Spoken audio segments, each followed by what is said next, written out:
Imagine being so powerful, so corrupt, that even behind bars, you're still calling the shots. That was William M. Tweed, better known as Boss Tweed, the undisputed king of New York City's political underworld in the 19th century. As the head of Tammany Hall, he didn't just run the city, he owned it through a dizzying web of kickbacks, fake invoices, and outright bribery. Tweed and his cronies siphoned off a staggering amount of money from the public treasury. We're talking anywhere from $25 to $200 million back then, which translates to billions in today's money. It was one of the most audacious heists in American history, all done with a pen instead of a gun. Eventually, the law caught up with him. Investigative journalism and a series of devastating political cartoons finally turned the tide of public opinion, and Tweed was arrested, tried, and sent to the Ludlow Street jail.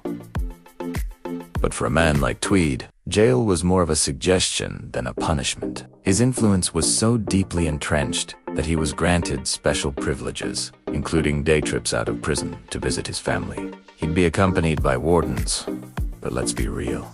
These guards were more like his personal chauffeurs, still collecting a paycheck from the very man they were supposed to be watching. And that brings us to this day in history. December 4th, 1875.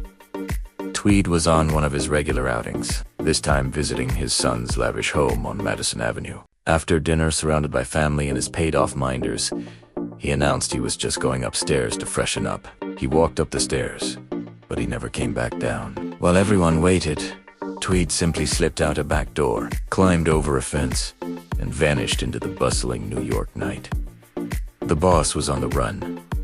His escape set off a massive manhunt. He first hid out in New Jersey, then made his way down to Florida, and eventually boarded a boat to Cuba. For a while, it seemed like he had gotten away with it all. From Cuba, he secured passage on a Spanish ship, working as a common seaman to keep a low profile, and set sail for Spain. He probably thought he was home free, an ocean away from the American authorities.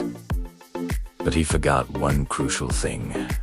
His face, or rather a caricature of it, was famous worldwide. His greatest enemy wasn't a detective or a politician. It was a cartoonist named Thomas Nast.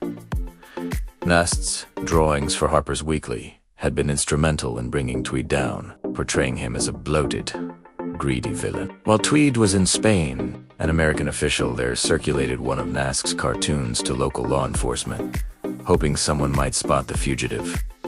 And they did, but not quite in the way anyone expected. The Spanish police saw the cartoon, which depicted Tweed with a hooked nose and a diamond pin, grabbing two small, terrified children labeled patronage and corruption. The Spanish authorities, not getting the political symbolism, looked at the drawing and came to a very different and very literal conclusion. They thought they were looking for a notorious American child kidnapper. So when they spotted a man who matched the caricature, they didn't just arrest him for fraud, they arrested him for kidnapping.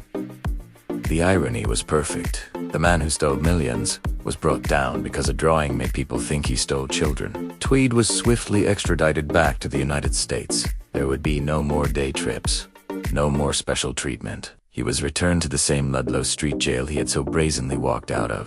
This time, the doors stayed locked. He died there in 1878, a broken man in a cold cell. A fitting end for the Gilded Age's most infamous criminal mastermind. His story serves as a wild reminder that sometimes justice has a very strange and very effective sense of humor. Thanks for watching, and if you enjoyed this piece of history, make sure to hit that subscribe button for more.